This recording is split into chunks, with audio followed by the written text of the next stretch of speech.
انا مانيش خبير ديني ولا انا فقيه ديني، لكن انا كمواطن وكانسان لما بعدي على مدرسه ابتدائي اجد الطابور كله محجبات بزعل. احنا مش في ايران، وهذا لم يفرضه عليهم احد، ده اهليهم حجبوه. انا شايف ان الحجاب لما يجي من بنوته زي الاستاذه كده عندها عقل، انها قررت ده، عمرها ما هتقلعه، لانها قد تكون وهي طفله عاشت براءه طفولتها. يعني في سن بريء بتلبس فيه مايوه، بتعوم، بتجري، بتصاحب ولاد عمها اللي هم ذكور. دي امور، دي امور الحجاب للطفل يقتل براءته.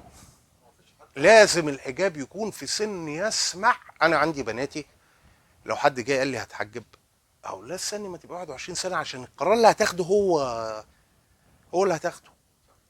انا احب انك تكوني محجبه ولا ما احبش انك تكوني محجبه، دي مش بتاعتي.